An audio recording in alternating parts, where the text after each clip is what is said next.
하나님 말씀 같이 나누겠습니다. 신약성경 마가복음 3장입니다. 마가복음 3장 20절에서 30절까지 말씀을 함께 나누겠습니다. 마가복음 3장 20절에서 30절까지 말씀, 우리 한 절씩 교독하고 마지막 절 같이 읽도록 하겠습니다. 집에 들어가시니 무리가 다시 모임으로 식사할 겨를도 없는지라. 예수의 친족들이 듣고 그를 붙들러 나오니 이는 그가 미쳤다 밀러라. 예루살렘에서 내려온 서기관들은 그가 바알세불이 집혔다 하며 또 귀신의 왕을 힘입어 귀신을 쫓아낸다 하니 예수께서 그들을 불러다가 비유로 말씀하시되 사탄이 어찌 사탄을 쫓아낼 수 있느냐. 또 만일 나라가 스스로 분쟁하면 그 나라가 설 수 없고 만일 집이 스스로 분쟁하면 그 집이 설 수 없고 만일 사탄이 자기를 거슬러 일어나 분쟁하면 설 수 없고 망하느니라. 사람이 먼저 강한 자를 결박하지 않고는 그 강한 자의 집에 들어가 세간을 강탈하지 못하리니 결박한 후에야 그 집을 강탈하리라. 내가 진실로 너희에게 이르노니 사람의 모든 죄와 모든 모독하는 일은 사하심을 얻되 누구든지 성령을 모독하는 자는 영원히 사하심을 얻지 못하고 영원한 죄가 되느니라 하시니, 함께 읽겠습니다. 이는 그들이 말하기를 더러운 귀신이 들렸다 함이로라. 아멘. 최근 유명 걸그룹 멤버의 갑질 논란이 큰 화제가 되고 있습니다. 빼어난 외모와 실력으로 데뷔 이후 줄곧 최고의 인기를 누리고 있던, 소위 말하던 팀의 비주얼을 담당하던 멤버였습니다. 하지만 지난주 한 에디터가 자신의 SNS에 해당 연예인의 갑질 행태에 대한 글을 업로드하면서 사건은 일파만파로 번져가고 있습니다. 여론이 심상치 않음을 느낀 연예인과 소속사는 업로드된 글에 언급된 인물이 본인임을 신속하게 인정하고 빠른 입장 발표와 당사자를 찾아가 사과까지 하게 됩니다.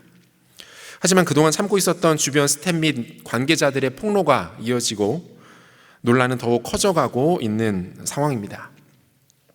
앞으로 상황을 계속 지켜봐야 하겠지만 이미 크게 실망한 많은 팬들을 비롯한 대중의 차가운 시선이 쉽게 사라질 것 같아 보이지는 않습니다. 20년째 한국 땅을 밟지 못하고 있는 한 연예인이 있습니다. 1990년대 후반에 데뷔해서 대중들로부터 큰 사랑을 받았습니다. 하지만 병역 기피의 목적으로 한국 국적을 포기한 사실이 알려지면서 팬들은 물론이고 국가로부터 배신자라는 낙인이 찍히고 말았습니다. 최근 비자 발급에 관한 소송을 진행해서 대법원 승소 판결까지 받았지만 그가 다시 한국 땅을 밟기까지는 아직 요원해 보입니다. 공인으로서 국민 정서에 특별히 예민한 병역 기피 문제를 일으켰다는 것이 치명적이었습니다. 어디 이뿐입니까?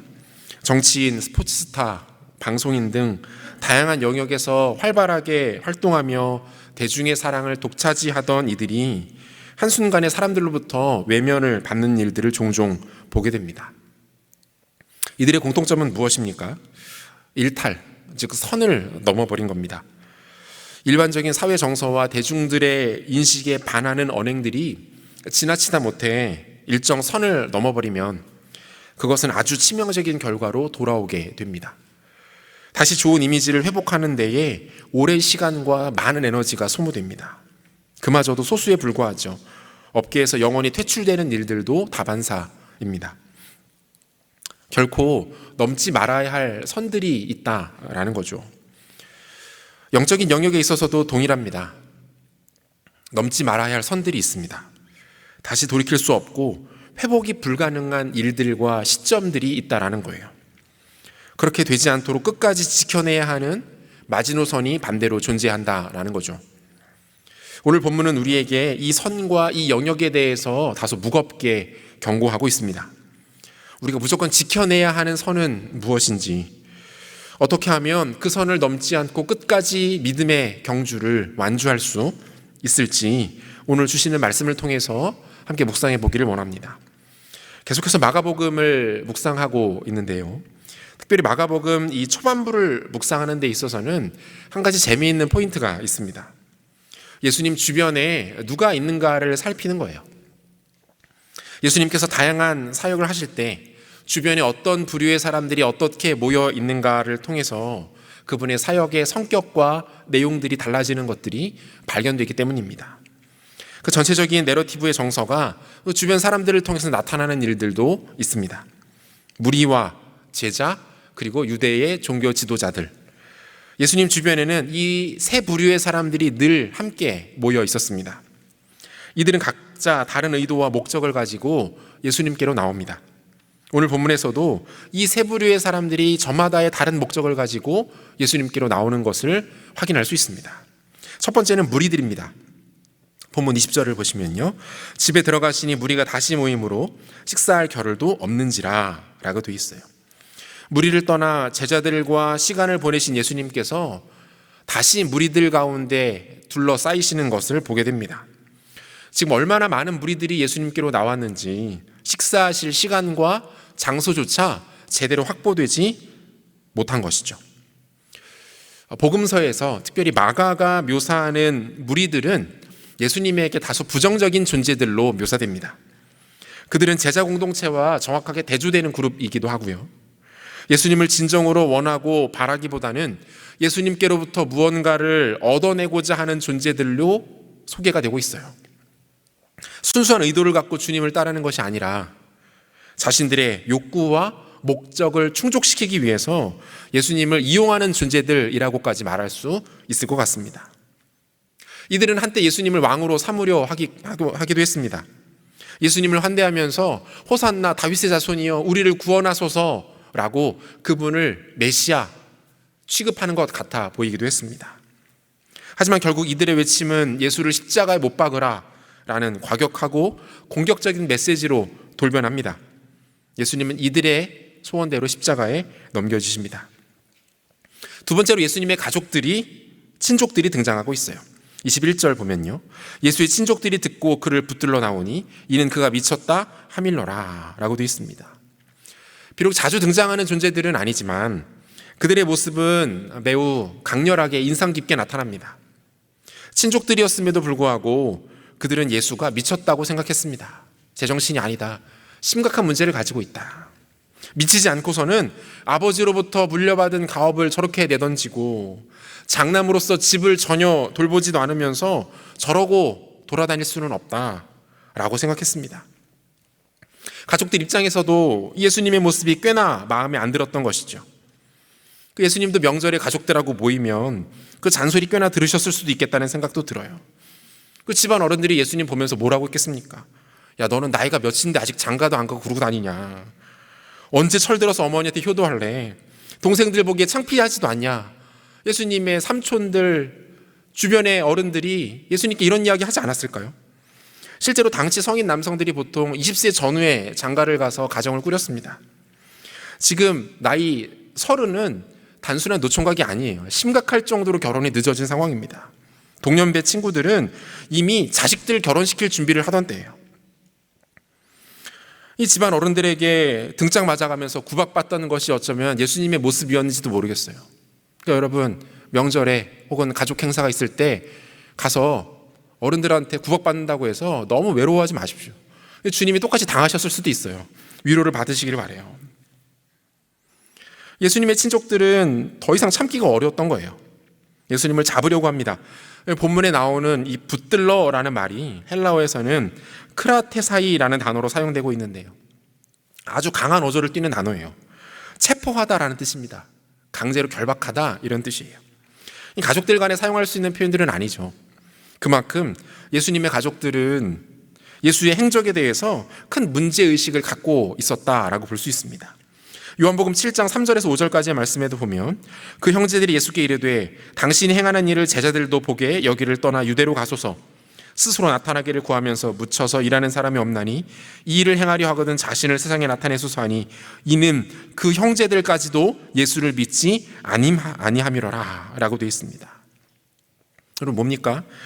예수님의 친족, 심지어 가족들까지도 예수님께 대하여 아주 부정적이고 불신적인 태도를 보이고 있었다라는 거예요.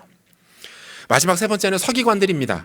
22절 상반절 보면요, 예루살렘에서 내려온 서기관들은 이라고 되어 있는데요, 여기에서 말하는 이 서기관들은 일반적으로 지역에 존재하면서 회당에서 예배를 섬기고 백성들에게 율법을 가르치던 그 지역에 있었던 서기관들이 아닙니다.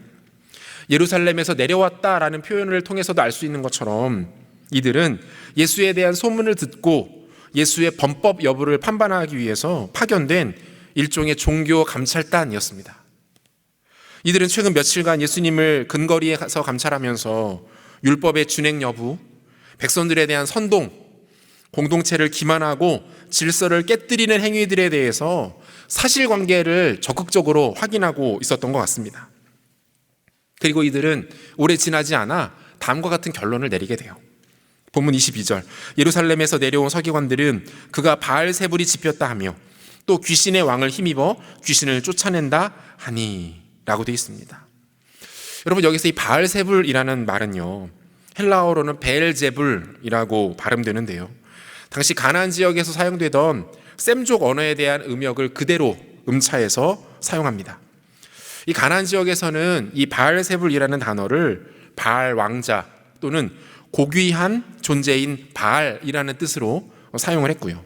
유대 문화권에서는 이 음은 그대로 사용하되 집주인 또는 파리들의 주라는 의미로 사용했다고 합니다.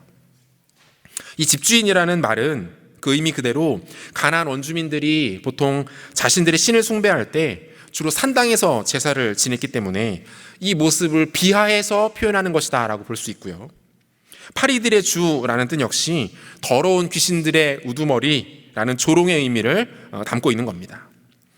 예수님 당시에 이 말이 귀신들의 우두머리, 결과적으로 악한 영의 끝판왕이라고 할 수 있는 사탄을 지칭하는 표현으로 일반적으로 인식되었습니다. 지금 이 서기관들이 예수님을 향해서 뭐라고 말하고 있는 거예요? 사탄에 붙들린 존재다. 사탄의 힘을 입어 활동하고 있는 사람에 불과하다라고 말하고 있는 것이죠. 상당히 자극적인 표현이고 동시에 아주 무례한 표현이 아닐 수 없습니다. 뭡니까? 지금 이들은 분명히 예수님께 대하여 선을 넘고 있는 것이 분명합니다. 무슨 일이 있어서도 해서는 안 되는 생각과 판단, 그리고 비난과 언행이 지금 서기관뿐만 아니라 예수님의 친족 그리고 무리들에게까지 이 세 부류의 사람들에게서 아주 선명하고 짙은 불신의 반응들이 나타나고 있는 것, 그것이 오늘 우리가 보고 있는 이 본문의 모습들인 것이죠. 이와 같은 불신의 반응들과 특별히 자신을 사탄이라 칭하며 맹공을 퍼붓는 서기관들에게 주님은 어떻게 반응하고 계십니까? 결론부터 말씀드리면 주님은 이들에게 아주 논리적인 방식으로 자신을 소개하고 계세요. 동시에 이들의 이와 같은 믿음 없음과 이들의 무례하고 아주 교활한 태도에 대해서 엄중한 경고의 메시지를 던지십니다. 주님은 두 가지 논리적인 방식을 사용하시는데요, 첫 번째는 일반적인 원리에 대해서 말씀하세요. 본문 23절에서 26절까지를 보시겠습니다. 예수께서 그들을 불러다가 비유로 말씀하시되 사탄이 어찌 사탄을 쫓아낼 수 있느냐? 또 만일 나라가 스스로 분쟁하면 그 나라가 설 수 없고, 만일 집이 스스로 분쟁하면 그 집이 설 수 없고, 만일 사탄이 자기를 거슬러 일어나 분쟁하면 설 수 없고 망하느니라 라고 되어 있습니다. 지금 뭐라고 말씀하시는 거예요? 먼저는 결론적인 메시지를 던지시죠. 사탄이 어떻게 사탄을 쫓아낼 수 있냐? 그럴 수 없다. 그리고 세 차례나 만일이라는 가정법을 사용하시면서 그 자신의 논리를 더욱더 견고하게 하십니다. 핵심은 뭡니까? 어떤 나라 혹은 가정이든 그 안에서 자중질환이 일어나면 그 나라나 집은 망할 수밖에 없지 않냐? 그러므로 너희가 말하는 것처럼, 주장하는 것처럼 내가 사탄에게 속했다면 그것은 나 스스로를 무너뜨리는 일이기 때문에 그것은 논리적으로 맞지 않다, 말이 안 된다 라고 말씀하시는 거예요. 여러분, 사실 지금 주님께서 말씀하시는 이 메시지는요, 이 말씀은 대단한 영적인 진리나 사실들을 담고 있는 것이 아닙니다. 굳이 영적인 영역에 속해 있는 것도 아니에요. 조금만 이성적으로 그리고 합리적으로 생각하면 충분히 도출해낼 수 있는 아주 일반적이고 단순한 결론입니다. 그런데 이들의 주장은 여전히 이렇게 나타납니다. 여러분, 무엇을 말할까요? 지금 서기관들은 지극히 합리적인 사고도 하지 못할 정도로 무언가에 깊이 빠져 있는 거예요. 스스로 만들어 놓은 거짓 프레임에 함몰되어서 영적인 진리는커녕 상식적인 수준의 생각에도 미치지 못하고 있었던 것이 바로 이들의 모습이었다라는 거죠. 그리고 계속해서 주님은 이렇게 말씀하시죠.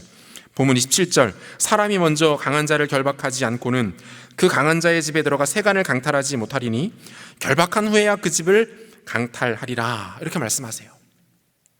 계속해서 지금 비유를 사용하고 계신데요, 누군가 다른 사람의 집에 들어가서 세간을 강탈한다, 그 집의 물건을 다 훔치고 있다라는 것은 그가 그 집의 주인을 이미 제압했다라는 것을 뜻한다, 이 말씀을 하고 계시는 거예요.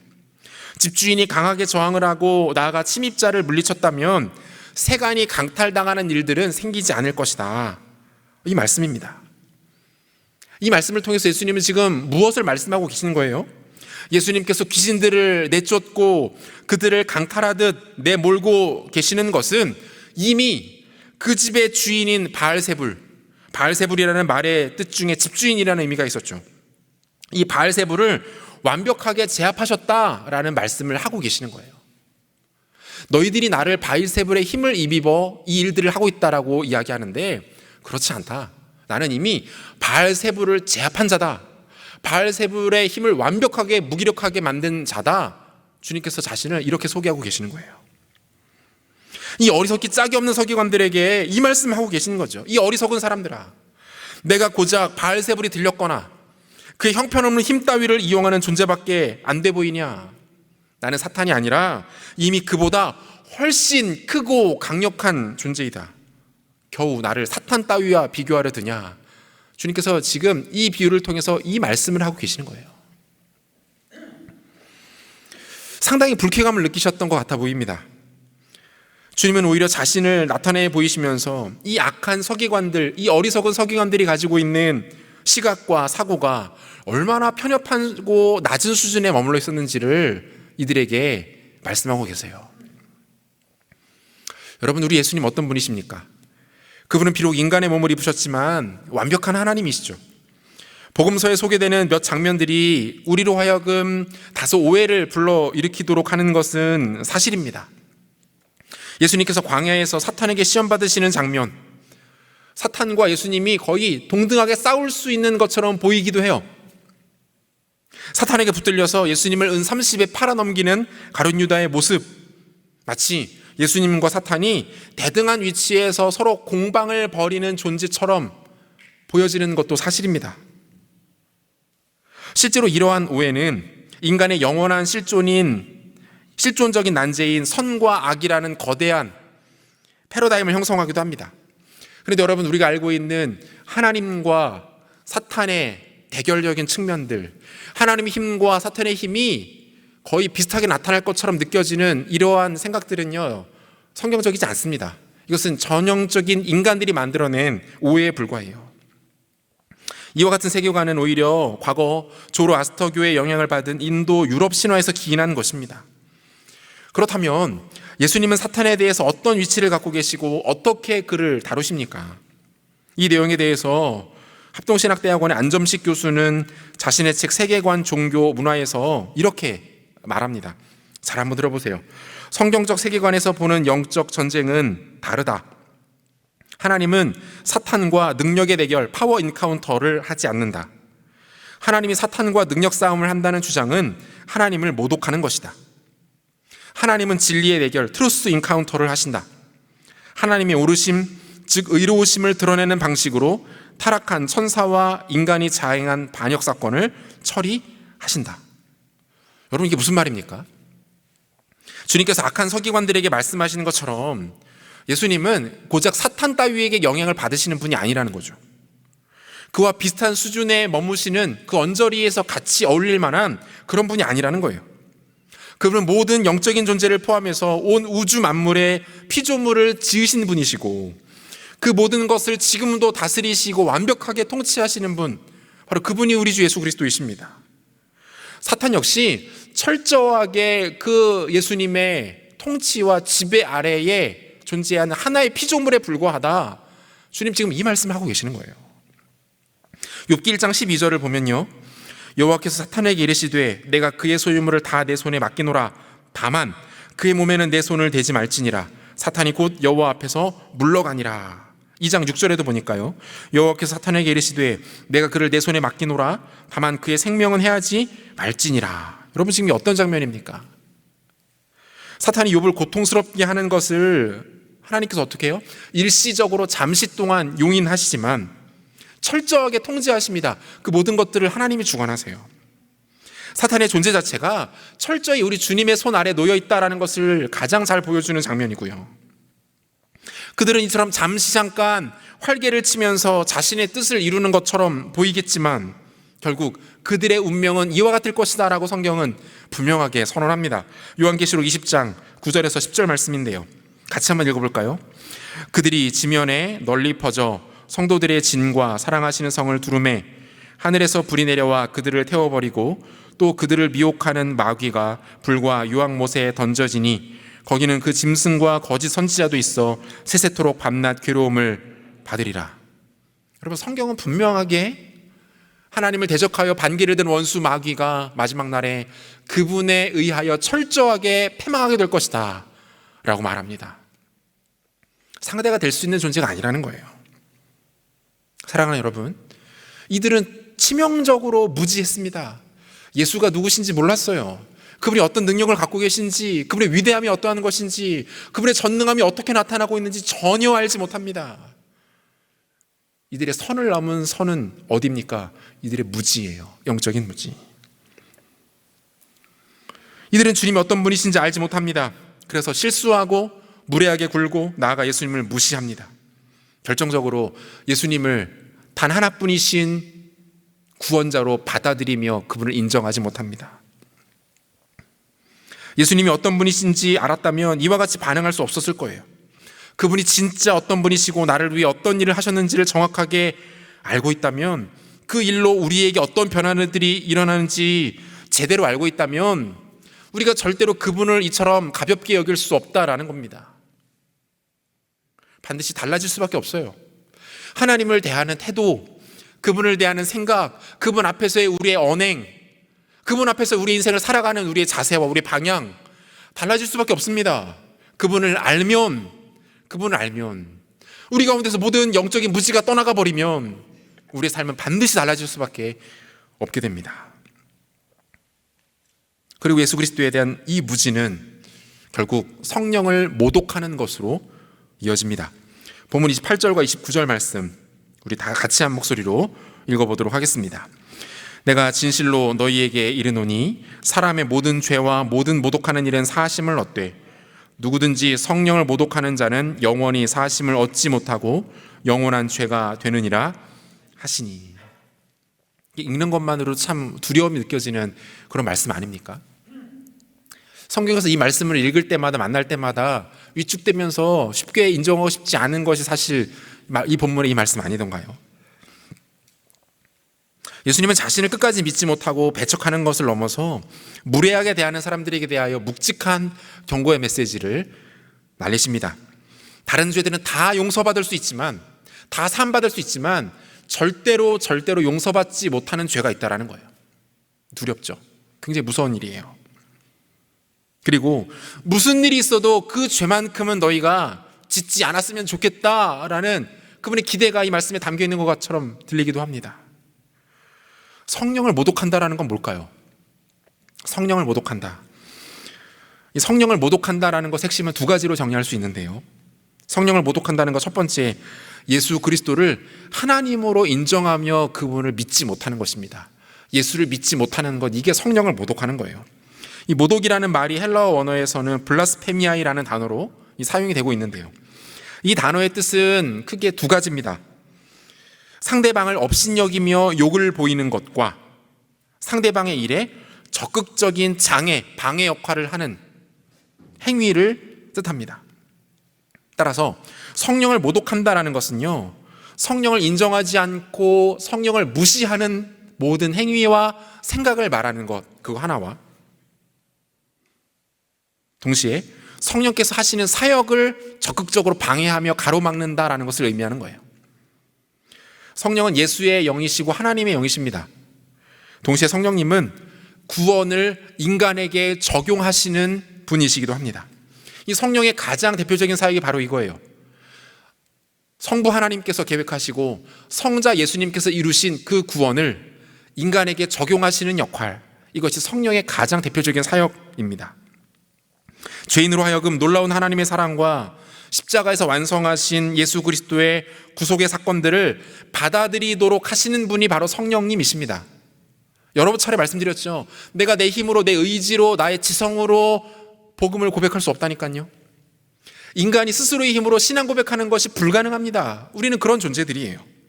우리가 이 고백을 하고 있다면 이 고백은 무엇으로 가능했습니까? 우리 안에 계시는 성령 하나님을 통해서 가능했다라는 거죠. 마태복음 16장 17절에도 보면 예수께서 대답하여 이르시되 바요나 시몬아 내가 복이 있도다. 이를 내게 알게 하니는 혈육이 아니요 하늘에 계신 내 아버지시니라. 주님 베드로에게 하신 말씀이죠. 너가 지금 놀라운 고백을 했는데 이거 너가 하는 거 아니야. 하나님께서, 성령께서 너로 하여금 이 고백을 하게 하신 거야, 이 말이고요. 사도 바울 또한 고린도전서 12장 3절에서 이렇게 말합니다. 그러므로 내가 너희에게 알리노니 하나님의 영으로 말하는 자는 누구든지 예수를 저주할 자라 하지 아니하고 또 성령으로 아니하고는 누구든지 예수를 주시려 할 수 없느니라. 성령으로 아니하고는 누구든지 예수를 주시려 할 수 없느니라. 예수를 주라고 고백했다면 그것은 성령께서 고백하게 하신 것이다, 이 말 아닙니까? 여러분, 무엇을 말할까요? 성령을 모독한다는 것은요, 하나님의 영이시고 예수의 영이신 성령 하나님의 존재를 인정하지 않는 것이고요, 동시에 그 성령께서 하시는 구원의 적용을 막는 겁니다. 구원에 이르는 결정적 신앙 고백을 우리의 교만하고 완고한 자아가 하지 못하도록 하는 것입니다.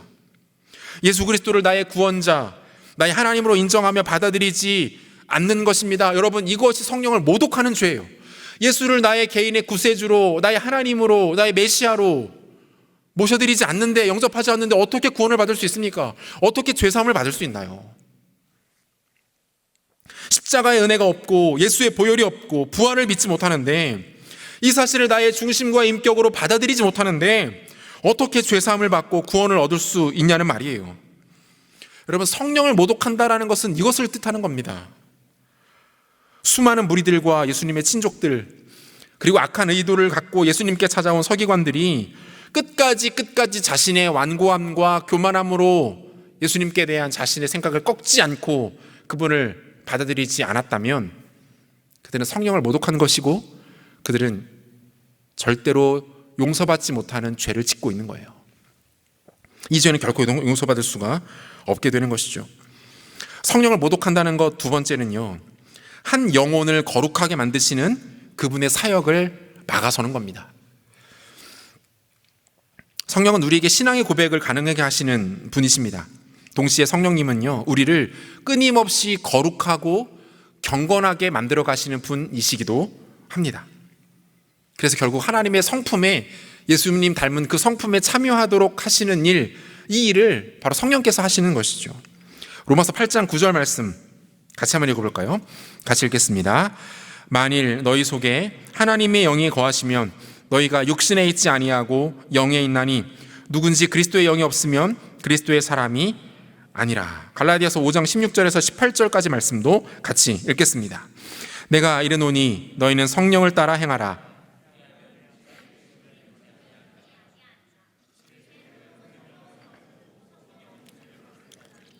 이들이 서로 대적함으로 너희가 원하는 것을 하지 못하게 하려 함이니라. 너희가 만일 성령의 인도하시는 바가 되면 율법 아래에 있지 아니하리라. 여러분, 이 구절들이 보여주는 바가 뭡니까? 성령께서 우리 가운데 거하시면서 하시는 아주 중요한 일들이 있는데, 그것이 뭐예요? 첫 번째가 신앙의 고백, 그리고 두 번째, 우리로 하여금 철저하게 뼛속부터 죄인이었던 우리로 하여금 거룩을 향하여, 경건을 향하여 자라가도록 하신다라는 거예요. 성령께서 우리 안에 들어오시면 우리는 놀라운 변화를 경험하게 됩니다. 그 변화의 핵심은 뭡니까? 이 죄가 미워지는 거예요. 죄가 싫어지는 거예요. 이전까지 마음껏 즐겼고 아무런 불편함이 없었고 거리낌이 없었던 그 죄악들이 성령께서 우리 안에 거하시는 시점부터 우리 가운데 불편한 것들로 다가오기 시작합니다. 죄 짓는 것을 즐거워하지 않습니다. 죄를 불편하게 여깁니다. 나아가 적극적으로 죄로부터 벗어나기 위해서 몸부림치기 시작합니다. 하나님의 속성인 거룩함과 순결함을 사모하고 그것을 추구하기 시작합니다. 기도하는 거죠. 주님, 죄로부터 나를 건져주십시오. 세상의 유혹으로부터 나를 지켜주십시오. 다시는 이 죄에 빠지지 않도록 하나님 나를 붙들어 주세요. 이 고백들이 입에서 터져 나오게 됩니다. 왜요? 그것을 사모하기 시작하거든요. 예수님 닮아가고 싶어지거든요. 그분의 거룩함에 동참하고 싶어지거든요. 이전처럼 살고 싶지가 않은 겁니다. 찰스 스펄전 목사님 이런 말을 합니다. 구원받은 자에게는 마땅히 거룩함에 대한 열정이 나타나야 합니다. 그는 일평생을 거룩함을 추구하고 그것을 소유하고 싶어 합니다. 구원받은 자의 삶에 마땅히 나타나야 하는 거룩에 대한 열정. 여러분, 이게 성령께서 우리 안에 하시는 일들이에요. 죄를 짓는 것과 죄를 즐기는 것은 전혀 다른 차원의 이야기입니다. 우리는 죄를 지을 수 있는 존재들입니다. 하지만 죄를 즐길 수 있는 존재들은 아닙니다. 더 이상 아니에요. 죄가 우리의 삶에 일시적인 잠깐의 경향으로 나타나는 것은 얼마든지 가능할 수 있는 일입니다. 아마 이 일들은 우리가 죽기까지 나타나게 될 거예요. 우리 주님 다시 오시는 그 순간까지 우리는 아마 일들 때문에 고통스러워할 것이 분명합니다. 하지만 반복적이고 고의적이고 습관적인 죄악들이 우리 삶에 깊이 뿌리 내린 채로 여전히 남아있는 것은 여러분, 이건 다른 이야기예요. 우리에게 반복적이고 습관적인 죄악이 여전히 나타나고 있고 부지불식간에 나 역시 그것을 즐기고 있다면 여러분, 그 사람은 진지하게 복음에 대해서 다시 한번 생각해 봐야 합니다. 내가 예수 그리스도를 진짜로 만나고 경험했는지, 그분의 복음이 내 안에 진짜로 존재하고 있는지, 성령께서 과연 나로 하여금 그분을 따르게 하고 있는지 진지하게 돌아봐야 합니다. 시급하게 점검할 필요가 있습니다. 죄에 여전히 빠져있고 그것을 즐기고 있지만 지금의 상황에 그 어떤 두려움도 느끼지 못하고 내 삶을 바꾸려는 결단과 의지조차 나타나고 있지 못하다면 미안하지만 그 사람 아직 복음을 알고 있지 못하는 거예요. 성령을 모독하고 있는 죄 가운데 빠져 있는 것이 분명합니다. 모르는 거죠. 십자가가 진짜 어떤 의미인지, 나를 대신해서 죽으신 그분의 죽음과 그분의 부활은 어떤 의미인지, 약속하신 성령께서 나에게 오셔서 우리를 바꾸셨다는 것이 어떤 의미인지 모르는 거예요. 그것을 알고 있는 사람이라면 죄를 즐길 수 없습니다. 죄와 함께 어우러질 수 없습니다. 죄를 적극적으로 끌어안고 그것을 기뻐할 수 없는 거예요. 그것은 성령을 모독하는 행위이기 때문에 그래요.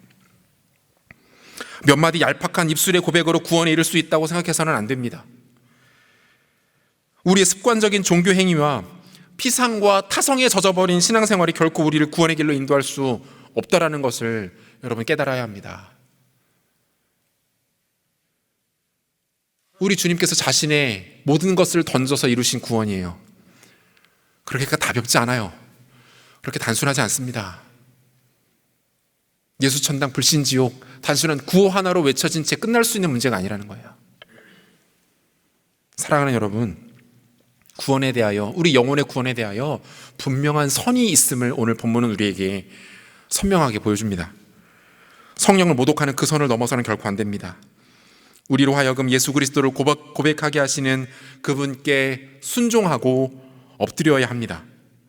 우리를 거룩함과 경건의 길로 인도하시는 성령님의 의지를 함부로 거슬러서는 안 됩니다. 죄에 빠져서 무분별하게 세상의 가치를 뒤쫓는 것 경계해야 합니다. 우리의 중심과 삶, 헌신과 순종이 뒷받침되지 않은 가짜 껍데기 종교 생활에 빠지는 것을 여러분 두려워하셔야 합니다.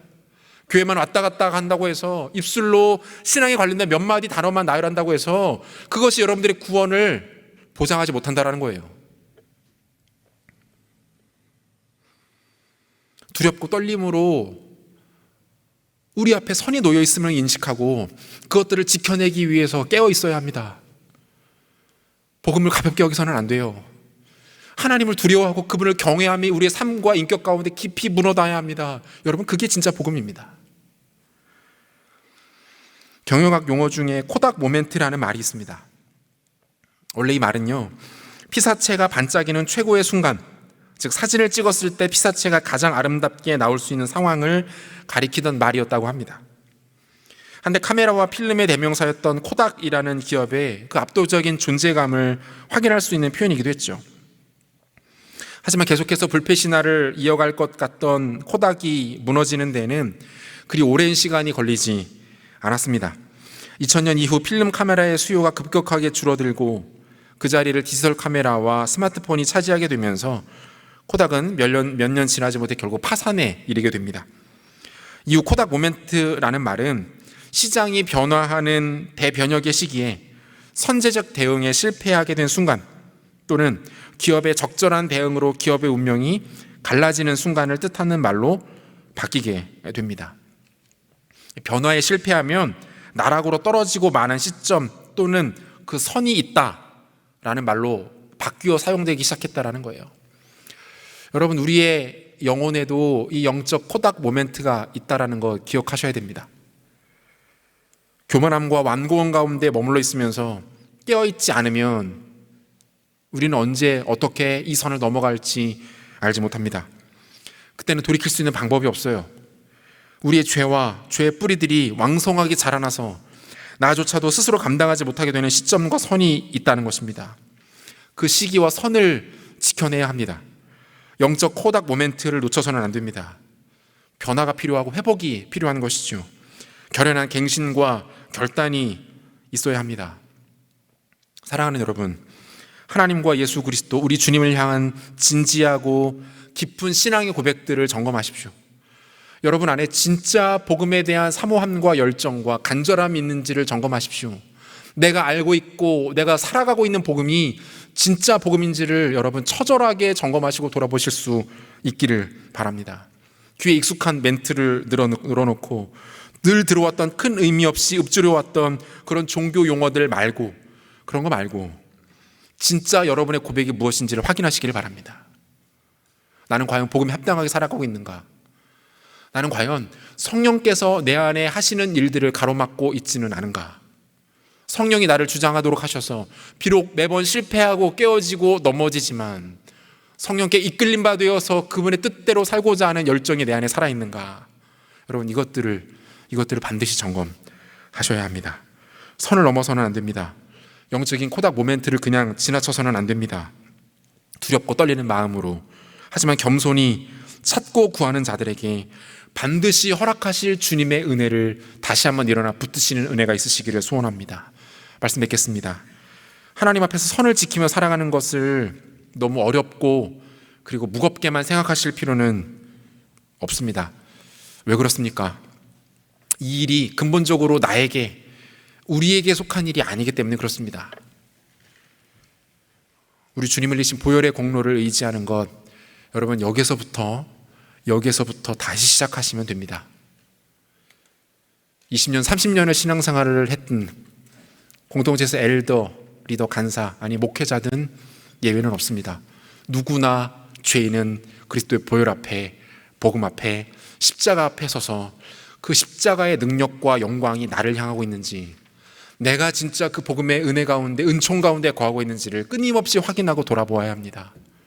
우리가 의지하고 붙들 것 단 하나, 그리스도의 피 묻은 십자가입니다. 예수께서 이루신 보혈의 공로입니다. 그 가운데로 깊이 들어갑시다. 그 가운데 깊이 잠깁시다.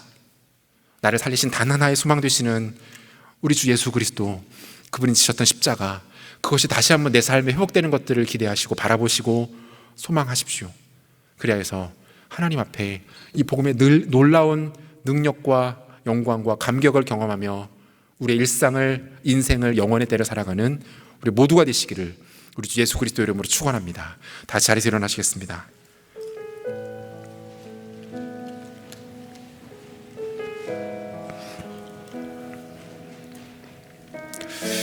사랑하는 여러분, 이제 같이 한번 우리 찬양으로 좀 하나님 앞에 고백했으면 좋겠는데요. 예수께서 십자가에 달리시고 죄인들을 위하여 당신의 피를 뿌리셨다라는 사실은 얼마나 위대한 사실입니까?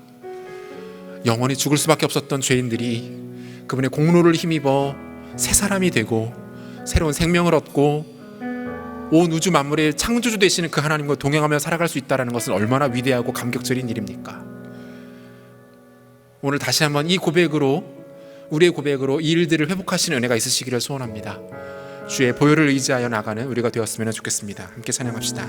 주의 보좌로 나아갈 때에 주의 보좌로 나아갈 때에 어떻게 나가야 할까? 고백합시다. 나를 구원한 주의 십자가, 나를 구원한 주의 십자가, 그것을 믿으며 가네. 다시 한번 고백할까요? 주의 보좌로 나아갈 때에, 주의 보좌로 고백합시다. 나 여전히 부족하나, 여전히 부족하나.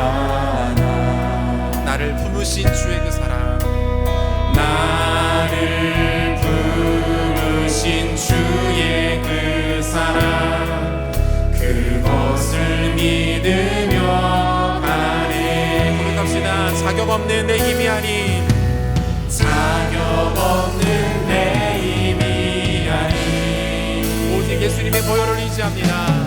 오직 예수님의 보혈로, 자격 없는 내 힘이 아닌, 자격 없는 내 힘이 아닌, 오직 예수님의 보혈로. 우리 맘대 고백하며 나갑니다. 십자가의 보혈, 완전하신 사랑, 십자가의 보혈, 완전하신 사랑, 힘입어 나갑니다. 고백합시다.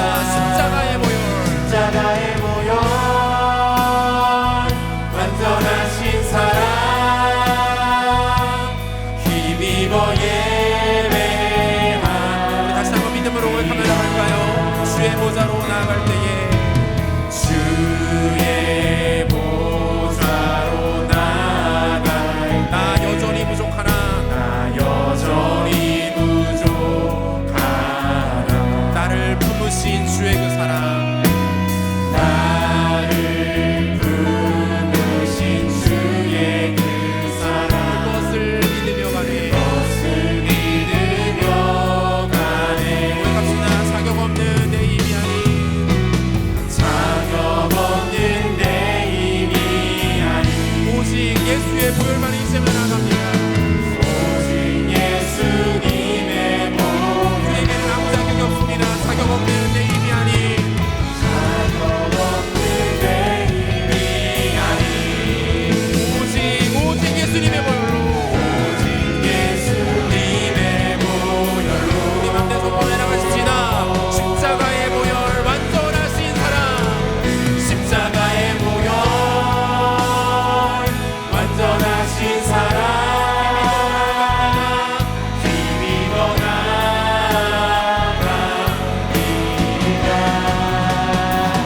십자가의 보혈,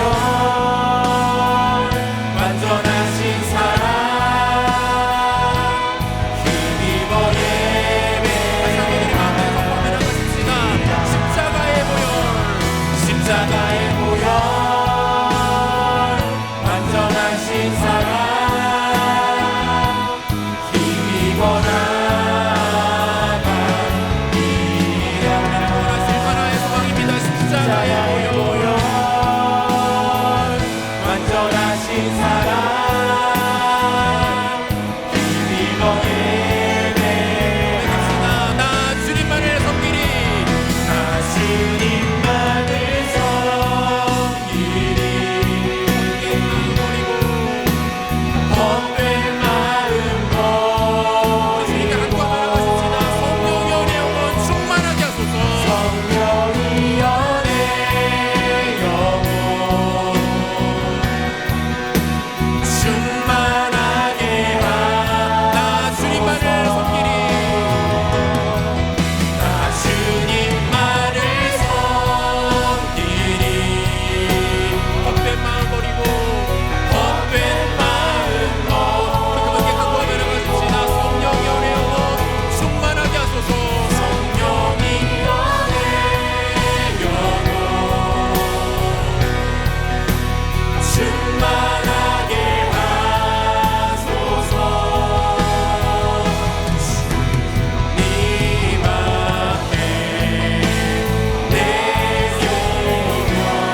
누리리라. 같이 기도하겠습니다. 주 안에 사랑하는 여러분, 지난 한 주를 살아가면서 여러분 복음을 얼마나 묵상하셨습니까? 예수 그리스도의 이름을 얼마나 부르셨나요? 복음이 나를 온전케 하고 나를 새롭게 하고 나에게 생명력을 주는 단 하나의 힘이라는 것에 대해서 얼마나 주목하며 사셨습니까? 복음을 붙잡지 않으면 여러분 만만치 않습니다. 아니요, 힘듭니다. 그 정도로 우리가 살아가는 우리의 주변 그 세상은 너무 악하고요, 혼탁하고, 원수 마귀는 끊임없이 그 어느 때보다 주의 백성들을 쓰러뜨리고 넘어뜨리고 잡아뜨리려고 혈안이 되어서 돌아다닙니다. 이런 상황 가운데 여러분 십자가를 바라보지 않으면, 예수 그리스도를 묵상하지 않으면, 그분의 죽으심과 그분 흘리신 보혈을 우리가 다가가 그 가운데 머물지 않으면 여러분 방법이 없는 거예요.